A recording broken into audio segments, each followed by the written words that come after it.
తెలంగాణ మాజీ ముఖ్యమంత్రి BRS party అధినేత కల్వకుంట్ల చంద్రశేఖరరావు గారి కుమారుడు కేటీ రామారావు బీఆర్ఎస్ పార్టీకి సంబంధించిన వర్కింగ్ ప్రెసిడెంట్ ఇన్ఛార్జ్ గా కూడా బీఆర్ఎస్ పార్టీకి వ్యవహరిస్తున్నటువంటి పరిస్థితి. కీలక నేత బీఆర్ఎస్ పార్టీలో. సో తను పాదయాత్ర చేయబోతున్నట్టుగా చాలా క్లియర్ కట్ సోషల్ మీడియాలో విస్తృతంగా ప్రచారం అవుతున్నటువంటి పరిస్థితి. బీఆర్ఎస్ పార్టీ వర్గాలలో కూడా పూర్తి స్థాయిలో చర్చాంశకంగా మారింది. సో హుటాహుటిన కేటీ రామారావు పాదయాత్ర చేయడానికి గల కారణం ఏంది? ఇప్పుడు కేటీఆర్ పాదయాత్ర వలన ఒరిగినటువంటి కార్యక్రమం ఏంటంటే, సో గతంలో అసెంబ్లీ ఎన్నికలలో కేటీ రామారావుకి సంబంధించినటువంటి పార్టీకి వచ్చినటువంటి సీట్లు 39. ఈ 39 సీట్లలో బీఆర్ఎస్ కి సంబంధించినటువంటి ఎమ్మెల్యేలు సుమారు ఒక 7 నుండి 9 మంది పూర్తి స్థాయిలో పార్టీకి రాజీనామా చేసి చాలా క్లియర్ గా వాళ్ళు కాంగ్రెస్ పార్టీ కనుగొప్పుకున్నటువంటి దాఖలాలు కూడా మనం చూస్తున్నాము.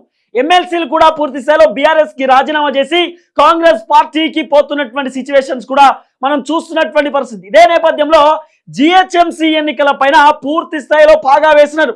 సో ఈ జిహెచ్ఎంసీ పరిధిలో ఉన్నటువంటి నియోజకవర్గాలలో వార్డులలో పూర్తి స్థాయిలో తిరగడానికి ఇప్పుడు కేటీ రామారావు రెడీ అవుతున్నాడు అనేటటువంటి సమాచారం వస్తున్నది. సో కేసీఆర్ కూడా కేటీ రామారావుకు పిలిపించి మరి ఇదే అంశం చెప్పిండట.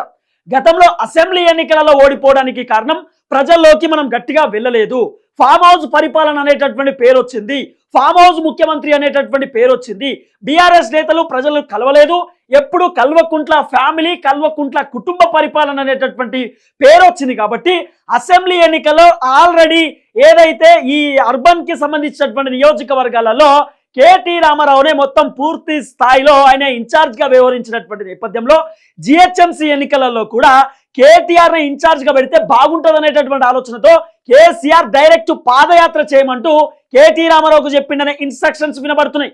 ఎందుకంటే సుమారు ఒక 8 months ఉన్నది జిహెచ్ఎంసీకి సంబంధించిన ఎన్నికల షెడ్యూల్ రావడానికి. ఈ 8 months లో దాదాపు ఒక 5 months కేటీ రామారావు పూర్తి స్థాయిలో హైదరాబాద్ లో పాగా వేయడానికి రెడీగా ఉన్నాడు. హైదరాబాద్ కి సంబంధించినటువంటి జిహెచ్ఎంసీ పరిధిలో ఉన్నటువంటి అన్ని నియోజకవర్గాలలో తిరగడానికి కేటీ రామారావు రెడీ అవుతున్నట్టుగా కొంత నడుస్తున్నటువంటి చర్చ.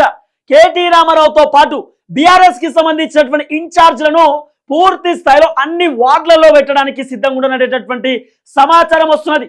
ఎందుకంటే జిహెచ్ఎంసీకి సంబంధించినటువంటి వ్యవహారంలో కేటీ రామారావు చాలా సీరియస్ గా తీసుకున్నటువంటి పరిస్థితి.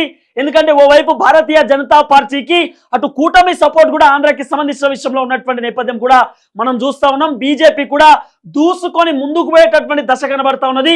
పోయినసారి జరిగినటువంటి అంటే పార్లమెంట్ కి సంబంధించినటువంటి ఎన్నికలలో కూడా అయితే ఈసారి కేసీఆర్ కు ఒక్క సీటు కూడా రాకపోవడం నిజంగా గమనార్థంగానే కనబడుతున్నటువంటి నేపథ్యంలోనే కేటీఆర్ కు కేసీఆర్ కు గట్టి దెబ్బ పడ్డటువంటి సిచ్యువేషన్ కూడా చూస్తున్నాం. భారతీయ జనతా పార్టీకి 8, కాంగ్రెస్ పార్టీకి 8, ఎంఐఎం కు ఒక్క సీటు. అంటే జిహెచ్ఎంసీలో ఒక్క సీటు మనకు రాకపోతే, జిహెచ్ఎంసీలో మనం గెలవలేకపోతే, మన పార్టీ సత్తా చూపించలేకపోతే ఖచ్చితంగా పార్టీ భూస్థాపితమైనటువంటి దశకు వస్తుంది, పార్టీ గాడిన పడేటటువంటి సిచ్యువేషన్ ఉంటుంది. కాబట్టి సో ఖచ్చితంగా పార్టీని ఒక దశగా ముందుకు తీసుకెళ్లాలంటే బీఆర్ఎస్ పార్టీ మళ్ళీ బలంగా ఉంది, పటిష్టంగా ఉంది, బీఆర్ఎస్ పార్టీ కట్టలు తెంచుకొని బయటకు వస్తుంది అని చెప్పి ఒకవేళ వీళ్ళు చెప్పుకోవాలంటే వీళ్ళకు ఉన్నటువంటి ఒకే ఒక ఆప్షన్, అది జిహెచ్ఎంసీ. సో జిహెచ్ఎంసీలో పూర్తి స్థాయిలో ఎక్కువ సీట్లు రావడానికి, కాంగ్రెస్ కంటే ఎక్కువ, భారతీయ జనతా పార్టీ కంటే ఎక్కువ సీట్లు తెచ్చుకోవడానికి కేటీ రామారావుకి పూర్తి స్థాయిలో ఏదైతే ఇన్ఛార్జ్ పగ్గాలిద్దామనేటటువంటి ఆలోచనలో కేసీఆర్ ఉన్నట్టుగా కొంత నడుస్తున్నటువంటి చర్చ. ఇంకోటి గతంలో బైపోల్ కి సంబంధించిన మునుగోడు ఉప ఎన్నికలకు సంబంధించినటువంటి విషయంలో అక్కడ ఎట్లయితే ఇన్ఛార్జ్లను ఏర్పాటు చేసినారో, హుజరాబాద్ ఉప ఎన్నికలలో ఇన్ఛార్జ్లను ఎట్లయితే ఏర్పాటు చేసినారో, సేమ్ జిహెచ్ఎంసీకి సంబంధించిన ఎన్నికలలో కూడా బీఆర్ఎస్ కి సంబంధించిన కీలక నేతలను ఇన్ఛార్జ్ గా పెట్టి అన్ని నియోజకవర్గాలలో ప్రచారం చేసే దశగా ఇప్పటి నుండే కేసీఆర్ కొన్ని వ్యూహాలు స్టార్ట్ చేస్తా ఉన్నాడు అనేటటువంటి సమాచారం వస్తున్నది. అట్లనే హైదరాబాద్ లో వాళ్ళు చేసినటువంటి ఐటీ డెవలప్మెంట్ కానివ్వండి, హైదరాబాద్ లో వాళ్ళు చేసినటువంటి పలు కార్యక్రమాలు, ఐటీకి సంబంధించినటువంటి ఏదైతే టీ హబ్ కానివ్వండి, ఐటీ హబ్ కానివ్వండి, ఇవన్నీ అంశాలపైన పటిష్టంగా కేటీ రామారావు మాట్లాడడానికి ఒక స్క్రిప్ట్ కూడా ప్రీ ప్లాన్ గా తయారు చేసుకున్నటువంటి ఒక చర్చ కూడా వినబడుతున్నటువంటి పరిస్థితి. ఇదే నేపథ్యంలో కేటీ రామారావు, హరీష్ రావు, బీఆర్ఎస్ కి సంబంధించిన కీలక నేతలు సో పాదయాత్రకు దిగినటువంటి పరిస్థితి. పాదయాత్ర తర్వాత కేసీఆర్ షెడ్యూల్ ఉండబోతున్నది. అన్ని నియోజకవర్గాలలో అంటే దాదాపు ఇటు హైదరాబాద్ జిహెచ్ఎంసీకి సంబంధించినటువంటి అన్ని నియోజకవర్గాలలో ఇటు కేసీఆర్ భారీ బహిరంగ సభలు కూడా ఉండబోతున్నది. తర్వాత ఇప్పుడు అంతకంటే ముందు గ్రామ పంచాయతీకి సంబంధించినటువంటి ఎన్నికలు ఉన్నాయి. సో ఈ గ్రామ పంచాయతీకి సంబంధించినటువంటి ఎన్నికలలో కూడా ప్రీ ప్లాన్ షెడ్యూల్ ఫిక్స్ చేసి పెట్టిండు కేసీఆర్. సో పటిష్టంగా అక్కడ ఉన్నటువంటి బీఆర్ఎస్ పార్టీ గ్రామ స్థాయిలో ఉన్నటువంటి నేతలను కేసీఆర్ ఎర్రవల్లి ఫామ్ హౌస్ కి పిలిపించుకొని కూడా మాట్లాడేటటువంటి ప్రయత్నం చేసినట. మీరు కూడా గ్రామాలలో తిరగండి, గ్రామాలలో వాళ్ళకు అర్థమయ్యే రీతిలో బీఆర్ఎస్ పార్టీ గురించి చెప్పే ప్రయత్నం చేయండి, బీఆర్ఎస్ పార్టీ 10 సంవత్సరాలలో చేసినటువంటి అభివృద్ధి కార్యక్రమాల గురించి వివరించేటటువంటి ప్రయత్నం చేయండి అంటూ కూడా కేసీఆర్ గ్రామ స్థాయిలో ఉన్నటువంటి జెడ్పీ చైర్పర్సన్లు కానివ్వండి, జెడ్పీటీసీలు, ఎంపీటీసీలు, ఎంపీపీలను అందరినీ రమ్మని చెప్పి వాళ్ళతో మాట్లాడేటటువంటి ప్రయత్నం చేసిండు. మండలికి సంబంధించినటువంటి ఎవరైతే నేతలు ఉంటారో వాళ్ళందరినీ కూడా పిలిపించుకొని చాలా క్లియర్ గా వాళ్ళకి కొన్ని ఇన్స్ట్రక్షన్స్ కూడా ఇచ్చేటటువంటి ప్రయత్నం చేసినట.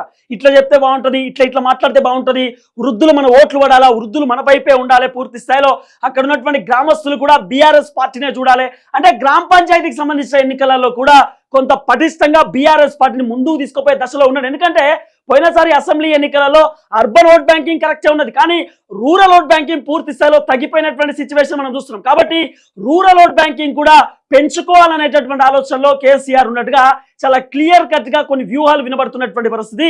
సో ఇవన్నీ ఆలోచనలో కేసీఆర్ ఒక పటిష్టమైనటువంటి ఒక ప్రీ ప్లాన్ షెడ్యూల్ తయారు చేసి పెట్టుకున్నాడు.